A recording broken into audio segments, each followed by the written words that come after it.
छिन्नमस्ता माता जगदम्बा ने क्यों खुद काट लिया अपना ही शीश। बैसाख शुक्ल चतुर्दशी को नरसिंह चतुर्दशी के साथ ही मां छिन्नमस्ता का प्राकट्य दिवस भी मनाया जाता है। कहते हैं किसी काल में महामाया जगदम्बा ने इसी दिन अपना शीश काट लिया था। इस बार छिन्नमस्ता माता का प्राकट्य दिवस 17 मई को है। कौन है माता छिन्नमस्ता? आपने जगदम्बा की एक तस्वीर देखी होगी जिसमें मां के एक हाथ में खड्ग, दूसरे हाथ में स्वयं उनका ही मस्तक है।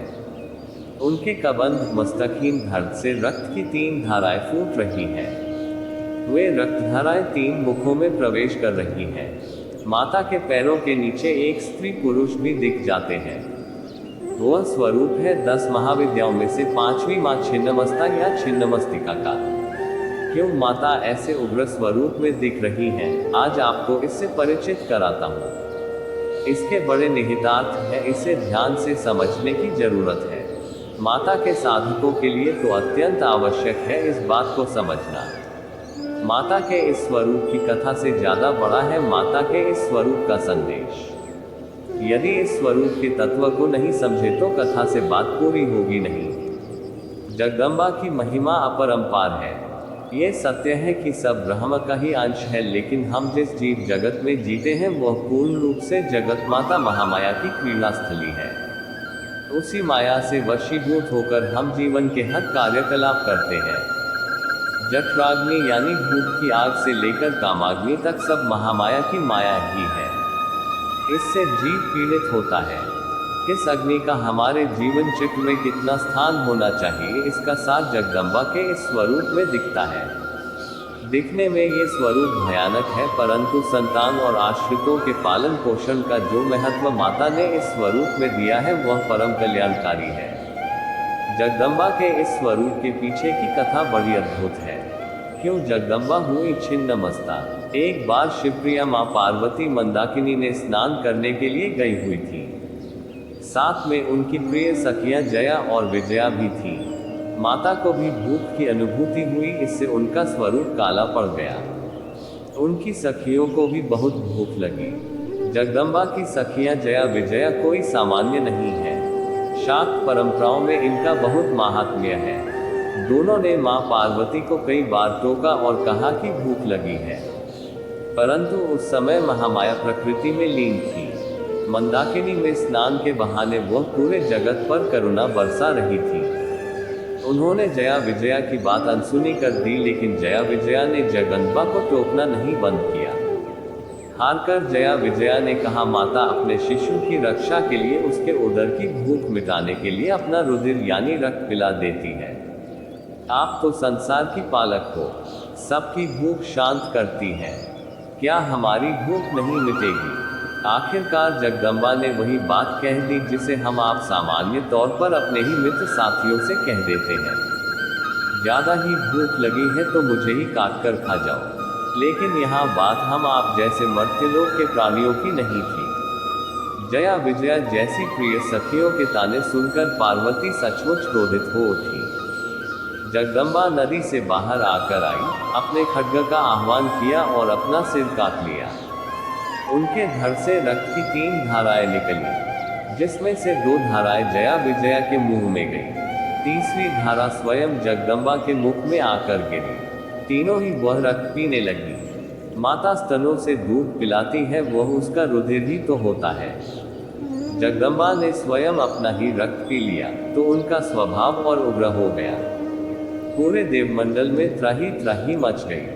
देवी का यह उग्र स्वरूप देखकर देवगण भय से कांपने लगे। उन्हें भय हुआ कि कहीं अम्बा फिर से काली का रूप लेकर पूरी सृष्टि के विनाश पर न उतारू हो जाए। आखिरकार महादेव इस समस्या के समाधान के लिए आगे आए। उन्होंने कबंध शिव का रूप धारण किया और देवी के प्रचंड स्वरूप को शांत किया।